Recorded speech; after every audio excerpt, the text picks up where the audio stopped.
Hello बच्चों।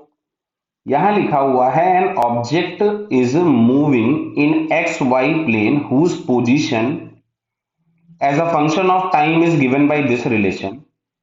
Point O is at X zero Y zero, मतलब point O जो है वो ओरिजिन है, बढ़िया है।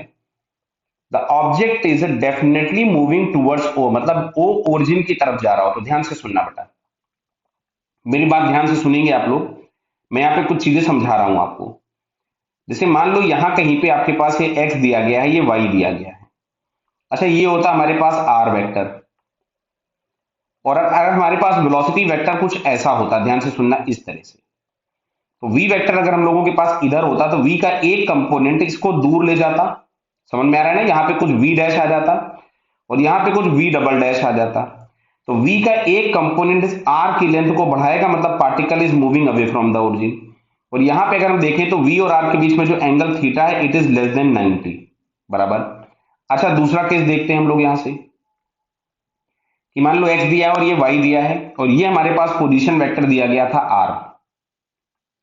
अगर वेलोसिटी वेक्टर इसके परपेंडिकुलर हो जाता, हम लोगों ने कभी सर्कुलर मोशन नाम की चीज पढ़ी होगी, जहां पे v और r वेक्टर परपेंडिकुलर होते हैं तो पार्टिकल का सेंटर से डिस्टेंस हमेशा कांस्टेंट हो जाता है। तो थीटा इज इक्वल टू, अगर 90 होता तो distance from the origin constant हो जाता।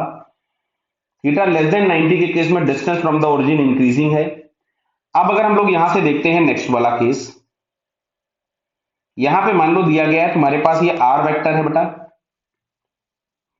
और अगर v वेक्टर कहीं इधर होता ऐसा, तो समझ में आ रहा है v का जो ये वाला कंपोनेंट होता इस डायरेक्शन में, जो जिसको हम कुछ लिखते हैं v डैश, ये v डैश क्या करता, पार्टिकल को ओरिजिन की तरफ लाता, और ये वाला जो v डबल डैश होता है ये इसको घुमाता, बराबर है। तो इस केस में जहां पे थीटा ग्रेटर देन 90 हो गया, दिख रहा है ना थीटा कौन सा बनेगा? तो किन्हीं भी दो वेक्टर्स के बीच में एंगल करेक्ट तब बनता है जब हम दोनों की टेल ज्वाइन कर देते हैं। मतलब हम r वेक्टर को आगे ले जाओ v वेक्टर, तो ये इन दोनों के बीच में एक्चुअल एंगल बन रहा है जो कि 90 से बड़ा दिख रहा है। अगर 90 से बड़ा है तो क्या आपके पास जो डॉट प्रोडक्ट होना चाहिए v और r का, क्या वो निगेटिव होना चाहिए? तो यहां से हमको r वेक्टर दिया गया था something x I cap plus Y J cap. तो इसको अगर हम डिफरेंशिएट कर देंगे हमको v वेक्टर मिलेगा, जो कि आपके पास मिलेगा V X I cap plus V Y J cap. तो इनका डॉट निगेटिव होना चाहिए। तो अगर हमने डॉट किया तो हमको मिलेगा X V X plus Y V Y, and that should be negative. That should be negative. समझ में आ रहा होगा? थर्ड वाला केस हमारी रिक्वायरमेंट है। हमसे बोला गया था कि particle must move towards the origin, definitely move towards the origin. तो ओरिजिन की तरफ जाने के लिए हमारे पास X V X plus Y V Y should be negative. तो ये हम लोगों को यहाँ पे थर्ड वाले ऑप्शन में दिखता है। बेटा तीनों केसेस समझ में आए होंगे शायद, क्लियर? तो this is the basic fundamental of kinematics, clear?